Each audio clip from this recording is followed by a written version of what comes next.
Jemaat kekasih dalam Tuhan, saat kita membaca bacaan ini paling tidak kita dapat menyaksikan secara harafiah bagaimana Yusuf berada bersama dengan saudara-saudara yang lainnya. Yang walaupun di antara hubungan mereka sempat terjadi sesuatu yang kalau boleh dikatakan ada perbedaan dan bahkan pun timbul suatu perdebatan sehingga menjadi sesuatu yang membawa polemik. Tetapi di saat kita membaca tadi, maka kita dapat memahami warga jemaat bahwa Yusuf sebagai seorang pemimpin yang dipercayakan oleh Firaun dalam menjaga situasi dan keadaan, legitimasi yang dipercayakan adalah menciptakan suasana ketenangan, suasana ketersediaan pangan bagi masyarakat Mesir, dan itu sudah teruji. Maka sebagai seorang pemimpin, jika kita jujur mau berkata di dalam bacaan kita ini, maka apa yang Yusuf sudah lakukan dalam menjaga ketenangan bagi masyarakat di saat dilanda kelaparan yang cukup panjang itu, Yusuf membangun kembali yang dinamakan perdamaian keluarga. Pasti kita bertanya, kenapa Yusuf memulai dengan perdamaian dalam keluarganya bersama dengan saudara-saudaranya? Kalau kita membaca di ayat 1 sampai dengan ayat yang keempat, maka di sini sebagai seorang pemimpin yang berhasil dalam menjaga stabilitas kehidupan bagi masyarakat Mesir, stabilitas kehidupan pangan, Mesir diselamatkan dari bahaya kelaparan. Tetapi Yusuf menyadari, dia boleh dikatakan sebagai seorang pemimpin, tetapi ada sesuatu yang menjadi ganjalan bagi dia. Sehingga dalam perjumpaan dengan saudara-saudaranya, dan di ayat yang kita baca dalam ayat yang kelima, dengan berkata, jangan menyesali diri. Ini sesuatu keterbukaan. Ini sesuatu pengkoreksian. Tapi Yusuf melihat dirinya itu dengan gambaran jangan menyesali diri. Tetapi Yusuf tambahkan itu dengan satu ungkapan yang sangat misteri sekaligus menguatkan, sehingga saudara-saudaranya dapat memahami apa yang dimaksudkan oleh Yusuf. Dari pihak saudara-saudaranya, mungkin saudara-saudaranya merasa Yusuf akan berbuat sesuatu. Sebab yang di saat mereka berjumpa si Yusuf, saudaranya itu, dia adalah sekarang sosok penguasa, orang kepercayaan Firaun. Tetapi Yusuf mengatakan jangan menyesali diri. Sebab Allah menyerahkan aku mendahului kamu. ungkapan ini terkuak untuk membuka tabir dari perbedaan-perbedaan yang terjadi. Seandainya Yusuf tidak terselamatkan pada saat dia dibuang ke sumur dan ditolong oleh orang Mesir, mungkin saja selesai. Sebab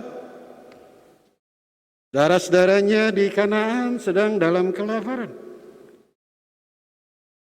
Tetapi lewat Yusuf, bukan hanya dia menyelamatkan orang Mesir, tapi dia juga menyelamatkan saudara-saudaranya dari peristiwa kelaparan. Sehingga dari situ Yusuf katakan, sebab Allah menyerahkan aku mendahului kamu untuk masuk, untuk menjadi orang kepercayaan dengan satu rencana Allah.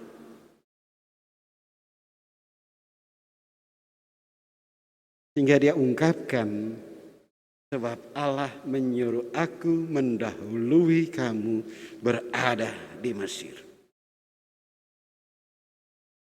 Inilah ungkapan yang pertama ini memberi nilai. Dia percaya dengan berbagai peristiwa yang dia alami, dengan berbagai peristiwa yang dia lakukan, Allah ada dalam hidup dan kehidupannya.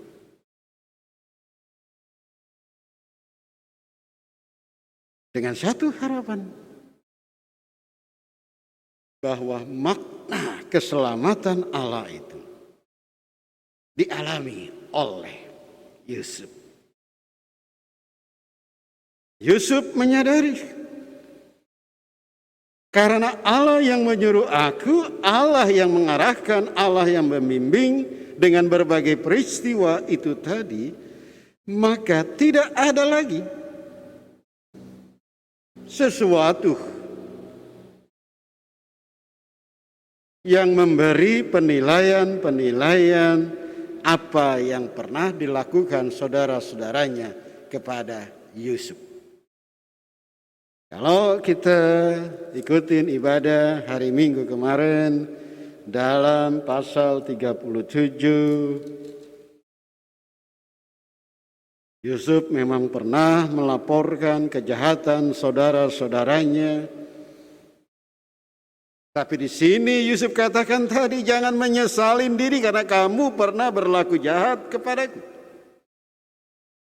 Tapi sekarang kita dapat hidup sebagai saudara bersaudara untuk melihat bahwa Allah yang menyuruh aku mendahului kamu adalah Allah yang membimbing dan menggiring keluarga besar kita lewatin peristiwa-peristiwa. Sehingga ada makna, yaitu keluarga besar Yakub diselamatkan oleh Allah. Inilah campur tangan Tuhan. Inilah bukti Tuhan memelihara keluarga besar Yakub di ambang kehancuran. Dan bahkan pun melalui karya kebijakan, melalui karya ketersediaan membuka diri menerima saudara-saudaranya, seperti dalam bacaan-bacaan sebelumnya, dia mau menunjukkan jangan lagi berpikir hal-hal sebelumnya, karena saudara-saudaraku pernah berbuat sesuatu bagi Yusuf. Tapi sekarang keselamatan itu mereka miliki. Saat ini mereka hidup dalam satu proses hidup meraih kembali saudara bersaudara yang boleh kalau saya sebut inilah perdamaian tanpa ada mediasi. Inilah perdamaian yang dibuka dengan memberi makna bahwa Yusuf sebagai seorang pemimpin, dia menyadari bahwa dia adalah anggota bagian keluarga. Sehingga di ayat 1 sampai ayat yang keempat, di saat dia berjumpa dengan saudara-saudaranya, maka dia menangis dalam kesedihan karena ada situasi-situasi krisis yang pernah dia alami, tetapi dia yakin hidup bersama sebagai saudara itu menjadi satu nilai yang sangat berarti. Dan keluarga mereka juga menyadari bahwa inilah proses untuk dapat meraih kembali hidup bersama saudara dengan saudara. Yusuf tidak letakkan dirinya itu sebagai seorang penguasa.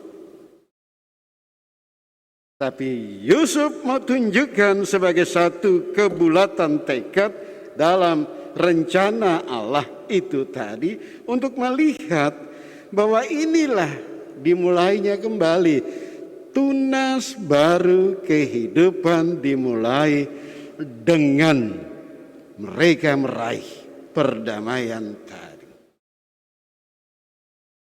Inilah pemimpin yang memaknai rencana Allah. Dia harus memberikan sesuatu gerakan menjadi tunas baru dalam kehidupan bersama yang membebaskan. Hingga hadirlah persaudaraan sekaligus memurnikan segala sesuatu dari segala ancaman-ancaman jika akan timbul lagi. Inilah yang dinamakan cara Allah memelihara. Inilah tindakan Allah yang disadarin oleh Yusuf melalui peristiwa ini, mau mengatakan bagi kita sekalian, mari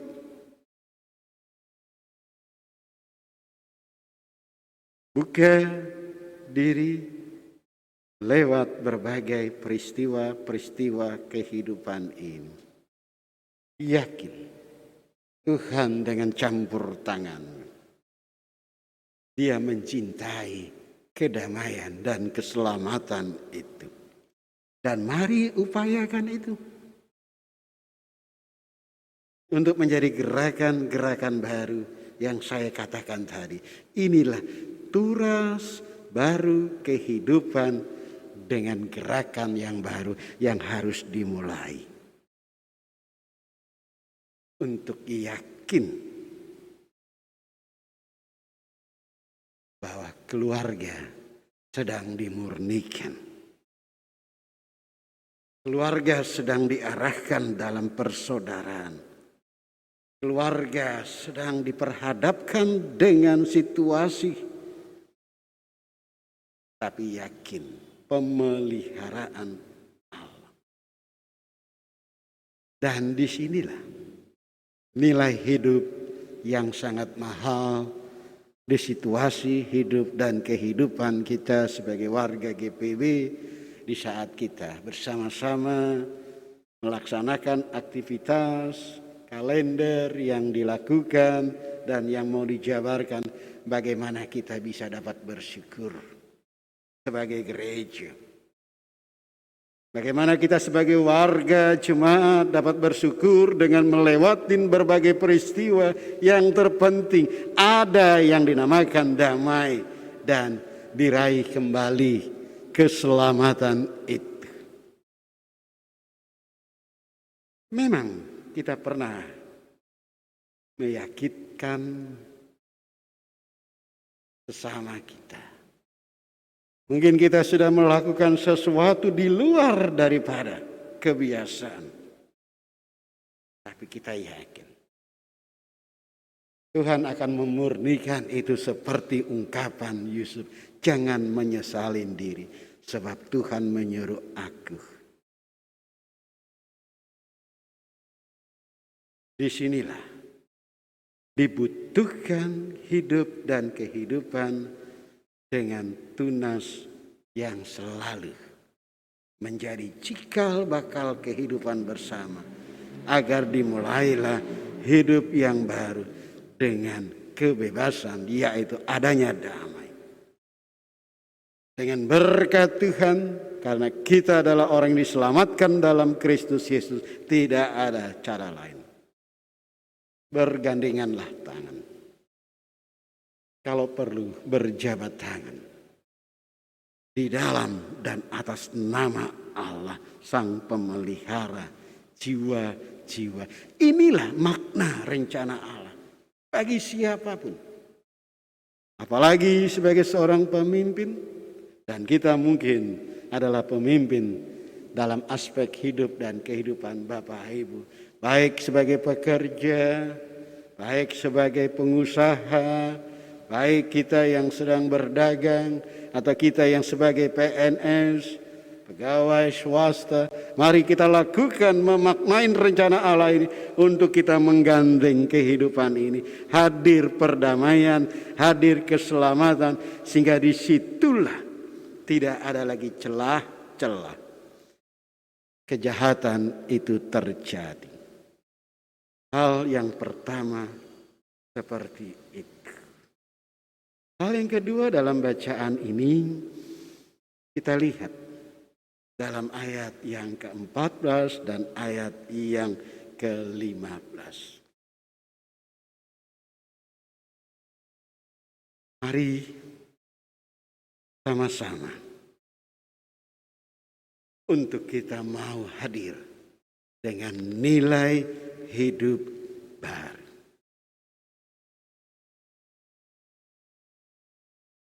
Nilai hidup baru yang dimaksud di sini seperti Yusuf dengan adiknya kekasih Benyamin. Dan bukan hanya kepada Benyamin dia mengasihi, tetapi juga dia mengasihi saudara-saudaranya yang lain. Maka terjadilah percakapan yang intens. Apa makna seperti yang diungkapkan tadi? Kita mungkin sudah berdamai. Kita mungkin sudah sama-sama beroleh keselamatan dari Allah. Tetapi adakah nilai baru dalam perdamaian? Adakah nilai baru dalam keselamatan yang kita terima sebagai orang yang dimenangkan karena pengorbanan Kristus di kayu salib? Sudahkah kita wujudkan nilai baru yang berkenan dengan rencana Allah? Kita mungkin bisa belajar dari bacaan ini yang dibangun dan yang dialami oleh saudara-saudara Yusuf. Nilai baru. Budaya timur kuno waktu itu berciuman itu, cipika-cipiki, itu adalah budaya di sana. Dia bukan sekedar ciuman simbolis atau menyelesaikan masalah dengan ciuman, tidak. Tetapi di situ punya makna dengan tidak mengingat kembali. Tetapi mereka mau lewatin tembok yang sempat bagaikan karang. Tetapi dengan air dia bisa runtuh. Dia bagaikan satu hambatan karena keakuan, keenggawan. Tetapi dengan semangat, dengan kemauan, dia bisa luntur. Karena lebih mencintai akan nilai-nilai baru itu. Nilai baru inilah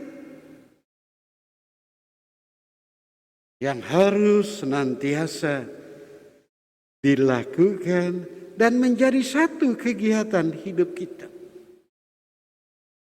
Nilai baru inilah yang harus selalu kita buat. Orang seringkali katakan, janganlah lakukan sesuatu yang sifatnya rutin-rutin semata. Sebab dengan hal-hal yang rutin, itu seringkali kita lupa ada hal-hal yang harus kita mau dapat buat. Beda, kalau kita mau berangkat tidur, kita pasti berdoa. Itu rutin, tapi menjadi kewajiban. Kita makan juga seperti itu, kita harus berdoa. Tetapi pada saat kita mendapatkan sesuatu, apresiasi, kita mendapatkan sesuatu yang kita dapatin dari orang lain, sudahkah kita berkata berterima kasih? Atau orang sudah menolong kita, sudahkah kita katakan terima kasih, matur nuwun? Dan bahkan pun ada orang katakan, kiranya Tuhan berkati Anda untuk dapat melakukan sesuatu yang lebih dan bahkan pun lebih. Inilah yang harus kita ubah. Inilah yang harus kita mau jabarkan dalam hidup dan kehidupan kita. Sehingga bukan bahasa-bahasa simbolis saja, cipika-cipiki.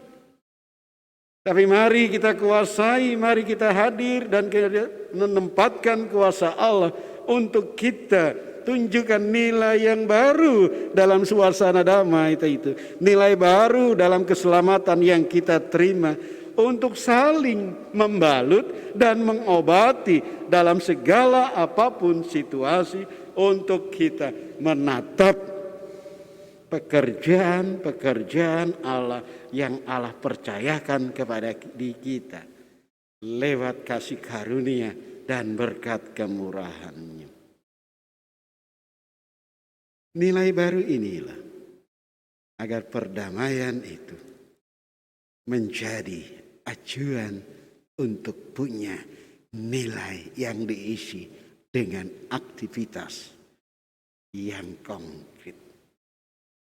Keselamatan itu bukan hanya sifatnya umum, tapi dia harus menjadi bagaimana kita membalut, bagaimana kita mengobati, supaya tidak ada hal-hal lain yang menghambat layaknya kita dalam perdamaian, keselamatan untuk terima kasih karunia Allah selanjutnya.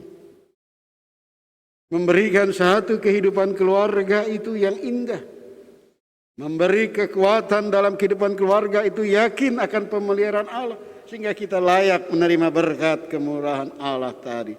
Dan lewat peristiwa yang kita baca dalam bacaan ini, tidak ada cara lain dalam hidup dan kehidupan kita sebagai pribadi, anggota keluarga, warga jemaat. Mari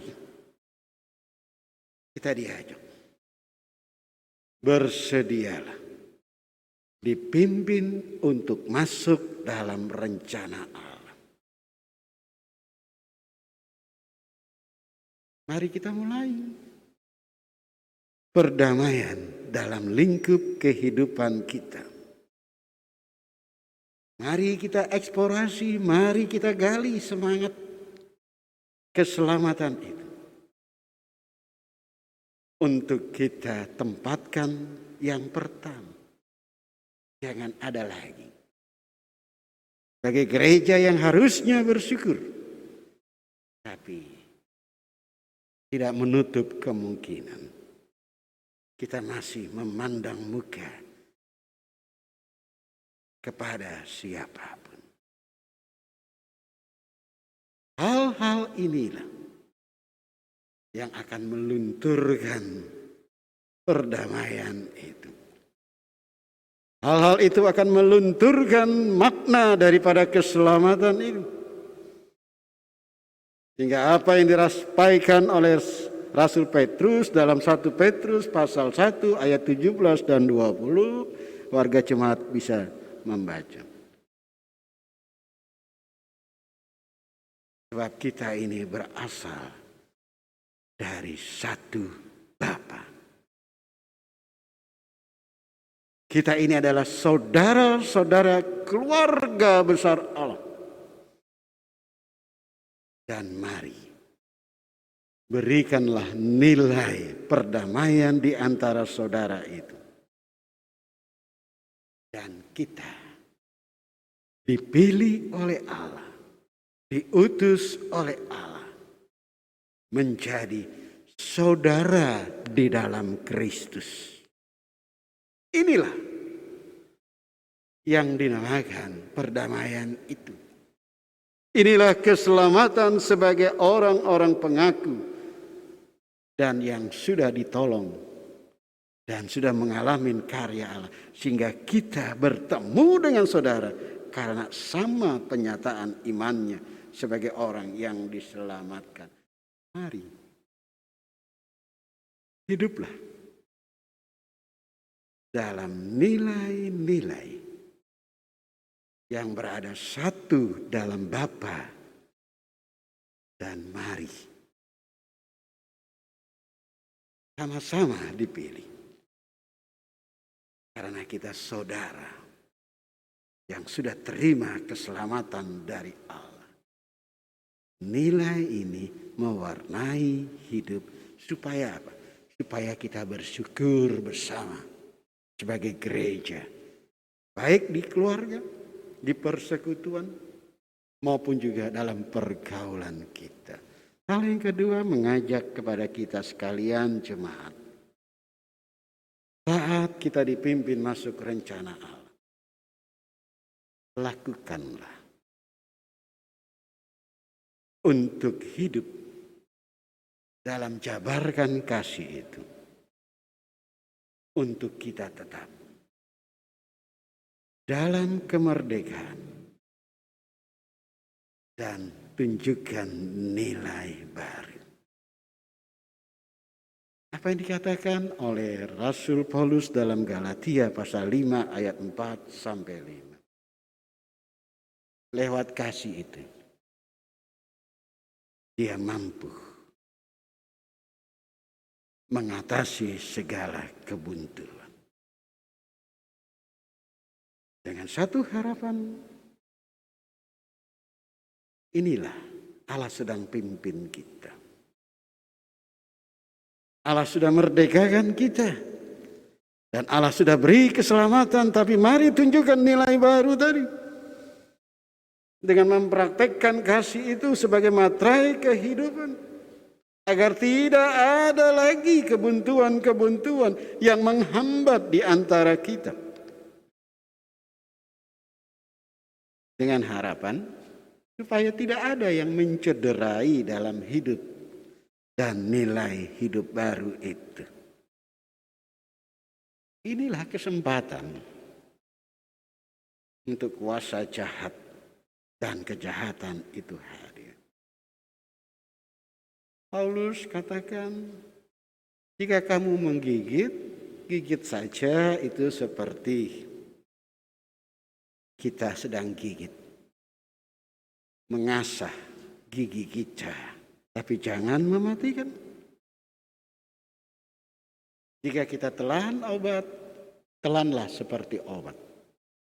Walaupun rasanya pahit, tapi mari. Jangan saling menjatuhkan. Jangan saling menciderai yang akibatnya rusaknya persahabatan, perdamaian. Bagaimana kita bisa dapat bersyukur? Tapi gigitlah gigit yang manis. Mari, jika terjadi yang ditelan, mari telanlah seperti kita sedang telan obat. Tapi tujuannya kasih menjadi terang hidup. Kasih hidup dalam perdamaian. Inilah kita sedang dipimpin untuk memaknai rencana-rencana indah Allah selanjutnya.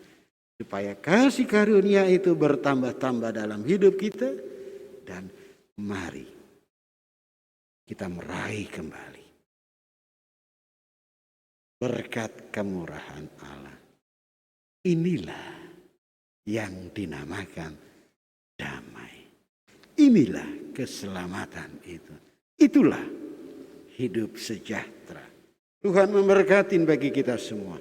Terpuji namanya yang kekal, agung dan mulia dalam kuasa demi hormat kemuliaan Bapa di sorga. Amin.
Kita satu dalam doa syafaat.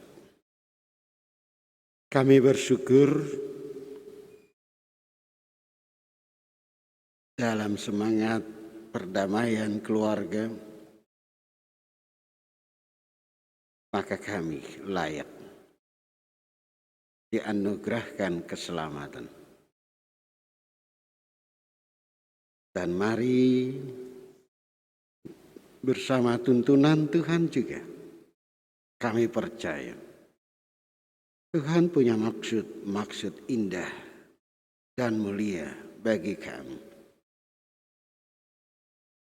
Di saat GPIB bersyukur di bulan Oktober ini, kiranya tidak tercederai oleh sesuatu yang tidak berkenan. Kami tetap hidup dalam tuntunan kasih karunia, maka kami layak menerima berkat kemurahan Allah. Untuk itu perkenanan Tuhan jugalah membimbing bagi kami seperti Yusuf dibimbing oleh Allah. Dan kami tetap menghadirkan nilai-nilai baru yang menjadi hal-hal hidup ini lebih baik, lebih bersukacita, lebih berbahagia. Dan kami yakin pula tanda-tanda kerajaan Allah itu hadir dalam kebersamaan. Dan inilah yang harus kami buat. Inilah kehadiran seluruh hidup dan kehidupan manusia di bumi ini. Tuhan juga berkenan menyertai bagi kami dengan segala keberadaan kami, dengan segala situasi, kondisi di saat masa pandemi ini dengan berbagai tantangan dan kesulitan. Tapi kami tahu dalam kasih karunia Allah kami dapat sikapi. Baik di saat bekerja dan berusaha, baik dalam hidup berkeluarga, maupun bersama tetangga di tengah-tengah masyarakat, kami tetap yakin Tuhan selalu memberi pertolongan bagi kami. Dan saat ini kami berdoa bagi mereka yang sedang mencari pekerjaan, Tuhan juga tolong bantu mereka, sehingga seluruh warga jemaat yang akan mengikuti seleksi dalam penerimaan dan pembukaan lapangan pekerjaan, mereka boleh ikuti dalam kebaikan dan kebenaran. Kami juga berdoa bagi anak-anak, baik yang sedang dalam pendidikan maupun mereka yang sedang dalam pertumbuhan, maupun mereka yang saat ini mengalami kesulitan, baik dalam pendidikan maupun juga pergaulan. Tuhan juga pakai orang tua, siapapun, untuk mereka tetap membangun semangat hidup dan mereka tetap dapat menjalani aktivitas. Demikian juga lansia dengan segala keterbatasannya, lansia dengan semangatnya, lansia dengan keteladanannya juga. Kiranya di tengah-tengah keluarga senantiasa dapat menampilkan sosok diri yang merangkul, yang menjadi teladan, dan bahkan pun menjadi penggerak.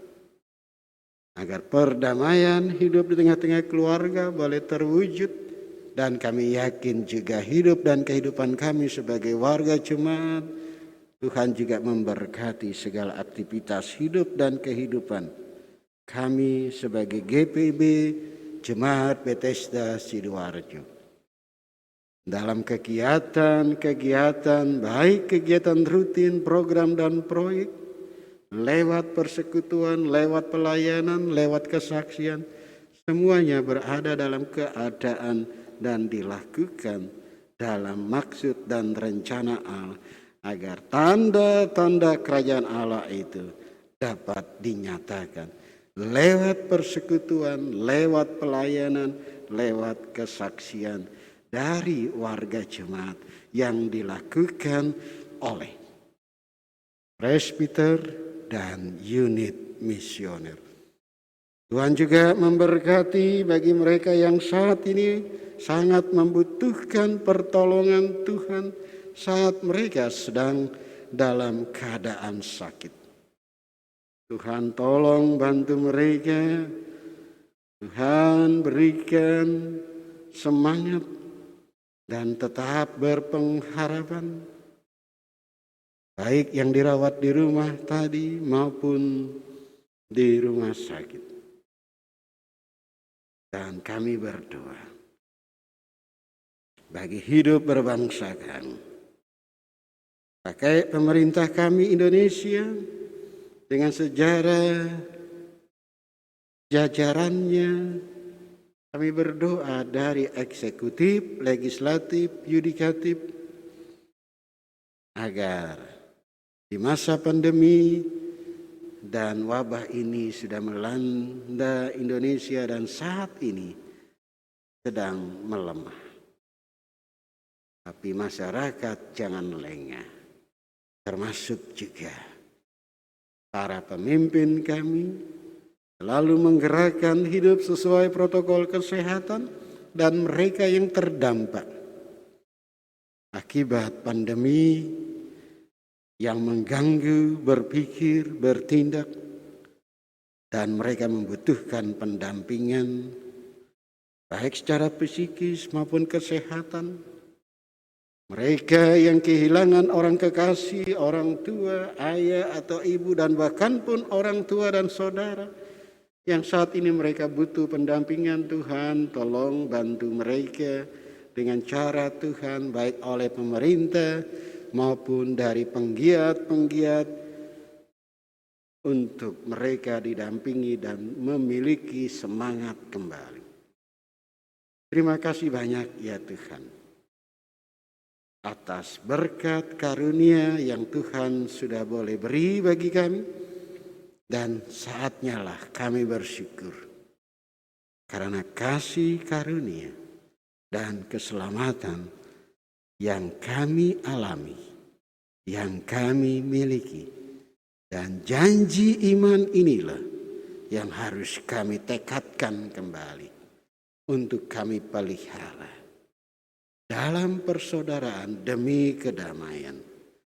Tetap punya semangat dengan segala tantangan agar nilai-nilai keselamatan yang sudah kami terima itu menghasilkan benih tunas baru yang selalu berarti dan berguna di dalam Kristus Yesus yang sudah mengajar bagi kita doa bersama.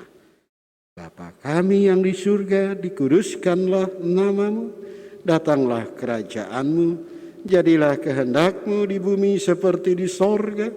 Berikanlah kami pada hari ini makanan kami yang secukupnya, dan ampunilah kami akan kesalahan kami, seperti kami juga mengampuni orang yang bersalah kepada kami. Dan janganlah membawa kami ke dalam pencobaan, tetapi lepaskanlah kami daripada yang jahat.